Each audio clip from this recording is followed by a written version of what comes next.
keeper, or hi gang. This week I'm going to be doing a lot of moving around my perennials.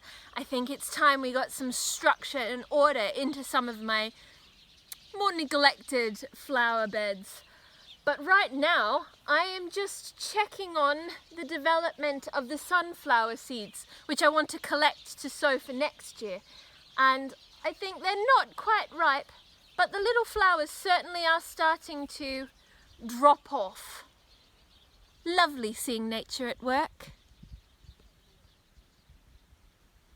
Bok, I'm Mandy O. This is Grow, Make, Cook, and welcome to my garden. I grew up in Australia in a permaculture family, but after we got married, Mr. O and I moved here to his home country of Croatia. I am a passionate and hands-on homemaker and gardener, and I love life's simple pleasures. So join me on my journey, and together we can learn to grow, make, and cook. This is the 5th week in September, Oruyan. Autumn is a really great time to transplant things. Now you can tell that I've dug this up from quite a messy part of the garden where I haven't really got very good control. So that is a violet in the middle, and I don't really want to replant him. But the point of this clump is you can see mostly this is nice big thick juicy hemichallis roots, which are daylilies. This one is a beautiful orange daylily that I had growing up the front that actually I want to divide up this one clump and try and plant a whole lot of them into my back garden here. So looking at this, there's quite a lot of dense root here, lots of really nice thick juicy roots, so I should be able to make a few plants. Alright, I'm just giving this all a bit of a wiggle and a tease. Now these hemichallis have already died back. You can see that's the nice long straight hemichallis leaves, and they are mostly gone to sleep, so now is a good time to move them. But here in the middle I can see that looks like my blue michalmas daisies. So if I tease him out, oh yeah, he's got a little bit of a root system on him. I might be able to save him as well. I'm actually going to go and grab some more of those and we'll actually transplant those separately. But just try and work the kind of center of the clumps out. So gently sort of teasing them apart. It's a little bit like untangling your headphones or a big ball of string. Just trying to gently separate out the clumps that want to grow separately. There we go, that's a nice one there. And I'll just take that, which is not hemichallis root, out. Try and tidy it up a little first so that we're not introducing new things in. Oh look, there's another one. So that's a little baby hemichallis, that'll get planted up as one. That's grass, I'll throw that away. And that's another little hemichallis, and he's got lots of nice chunky thick roots. He should grow away really well next spring, so we get some beautiful orange flowers from him. And I'm just gradually working through my clump, a little bit at a time, and then I'm going to go and plant these down in my flower border. And so that what I'm really getting is just a clean plant. One beautiful orange hemichallis, and that's another one, and another one. So I've gotten 5 good clumps out of that one little mess dug out of the front garden. Now I'm going to keep these on my kitchen tray, go and get this into the garden. I'm planting the first of my little hemichallis babies here underneath the black currant and by my sunflowers. Now, what I have found is that in this bed I tend to plant quite a lot of annual flowers. I plant the chamomile and I plant sunflowers and things like that. But what I'm really missing in this bed here is a little bit longer term structure. And I'm hoping that these bright orange hemichallis or daylilies will really give me that strong, bold colour that comes back year on year. So these are planting for summer. Oh, I think I need to go a little bit deeper. A good sized clump. He's got lots of dyed back foliage. These looks really nice. Actually, there's one sort of dead bulbule in there. I'm just going to take out anything that looks like it's rotted or old. Just only leaving the good healthy stuff. I don't want to encourage rot. So we'll just clean him up while we're here. Take out this rotted bit from the middle. And that looks pretty good. Nice, healthy, firm roots. Nice, thick, healthy things. Just going to get him down in there. And then when I'm planting hemichallis, I've got a little trick. So I loosen the soil. And then I'm going to plant him like on a little bump. So I'll put a little ridge of soil down in my hole, like that, so that he sits on some soil. I tuck the roots down on either side. I don't know if you can see that very clearly, but tuck the roots down on either side of that ridge so that they go down nice and deep, but also that the crown is still, or this top part is the crown, is still at the depth of the top of the soil. So he's not going down too deep, the top bit, but the roots do go down nice and deep on either side of that little mound of soil I've made in the middle. It's almost like a ridge in a trench. But I'm only doing one here, so he doesn't need a whole trench. He just needs a little hole and a little bit of packing up. Then I refill around him, covering all of that, and then I'll backfill exactly to that join point between root and the top growth. And the beauty of moving them now, while they've still got some of their leaf on, but they're actually, the leaves have all died back, is that I can see, yep, he'll grow nice and tall. He'll come up to about here. So he'll sit nicely with the black currant next door. And hopefully, in early summer next year, this will add a beautiful splash of orange to this little bit of the garden.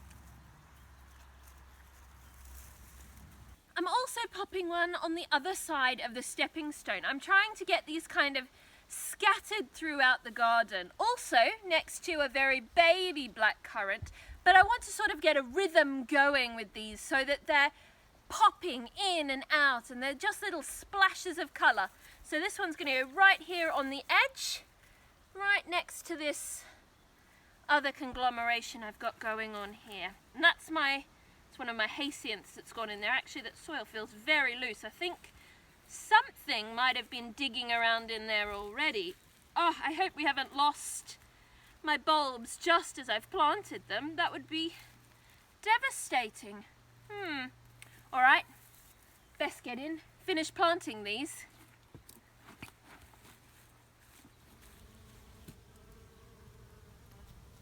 There is something so spectacular about masses of pretty simple blue daisies. This really is their time to shine. This early autumn, it's spectacular. It's a feast for the bees and for my eyes. But up here in the front garden, they're a bit floppy and I don't really get to appreciate them, and they get buried behind the lilacs, and I think the few that I've been able to rescue from my digging out hemichallis from this area are going to have to find a new place to live, somewhere down in the garden, I think. These michalmas daisies, which really were lovely in amongst the others, but I don't think they belong right next to my bright orange daylilies, and they're at their best at this time of year actually. They've got these glorious flowers which are full of nectar and pollen and are great for the bees. These are just happy old daisies. So these ones that I've rescued from in amongst those hemichallis are actually not going to be planted in the same area at all. I'm putting them down here next to this hedge that we planted not very long ago. These will grow up nice and tall and they'll want some support, so I'm expecting that they'll kind of muddle in along the edge of this edge of the hedge. So dig a bit of a hole, get this first one in. Now the lovely thing about transplanting these now while they're in growth and they're nice and tall is you get to see the scale. You get to see how big they'll be in comparison to the other things around it. And now that I've got him in, and I can see that actually that's quite a nice size and quite a nice height for that there. Now I'm going to chop him down, and I know that that seems like a shame because we're losing all of these beautiful flowers, but he's been through quite a lot of trauma, and that's lovely. You could still use it in a bouquet in the house if you wanted to, but I'm not going to. It's just going to go into the compost heap.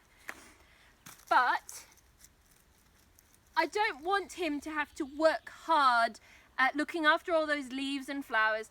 I just want him to focus right now on making roots so that next autumn's display of flowers is lovely. So that's one done, and I think I've got 2 more in there that I'm going to plant just in here, like in a little clump.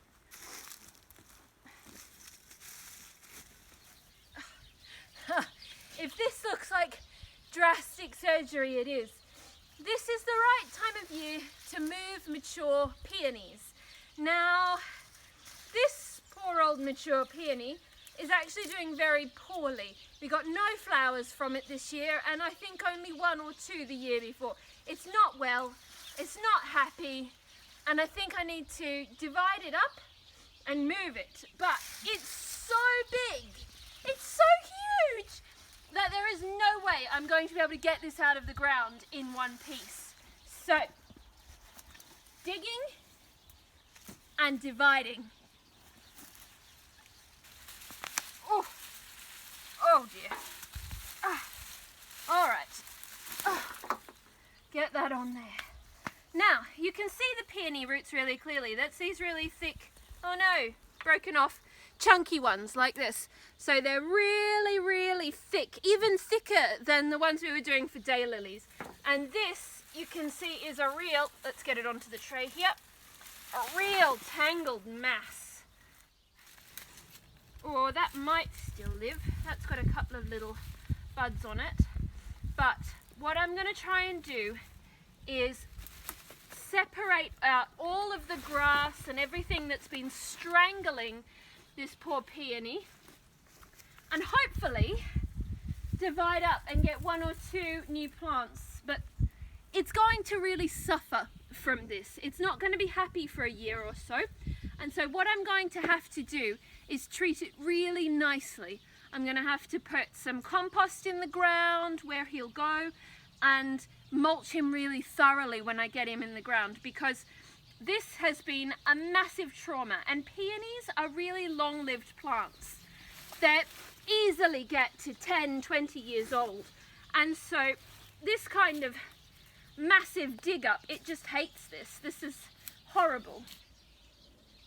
Now, because peonies are such long-lived plants, it's really worth improving the soil a little bit for them, and they like good drainage and a fair bit of sunshine.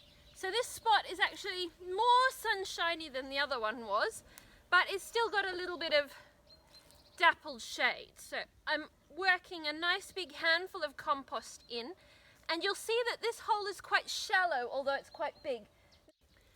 I was aiming for nice big healthy chunks like this that have a lot of growth points on them. So you can see there's, on this crown, there's 1, 2, 3, 4, 5, 6, 7, 8, 9, 10 growth points. So that is a nice healthy chunk, and that's what I was aiming for. Unfortunately, most of what broke off look a lot more like this. So I am going to plant these and hope they have just one little growth point and a very broken crown, but it has got a root and a point of growth. So I'm going to plant them in anyway because I adore peonies, and we'll just hope and pray, I guess. But you can see that this is the soil level here, and I'm planting it so that this is just at the top of the soil, so it's it's quite shallow. Peonies, if you bury them too deeply, won't flower at all. And now that he's in and I can see his little growth point and things looking good, I need to pull the mulch back and make it really nice and thick. I think I'll even have to add some more because there's a real risk with peonies because you plant them so shallowly that when the frosts come and it all freezes up, that this little patch of earth, which I've added lots of lovely compost to, will freeze and heave itself up out of the ground. And so, to protect my precious peony from ground heave, I need to make sure it's mulched really thickly and really well to protect it over this winter. Preparing for the future, for spring, in replanting all these things and dividing up our perennials. It's a lovely way to draw yourself forward into the seasons that are yet to come. I think that's all we've got time for today though. So, if you like what we're doing, please like the video. If you're new to the channel, please subscribe. And if you want notifications, use the bell icon below. And until next time, do widzenia.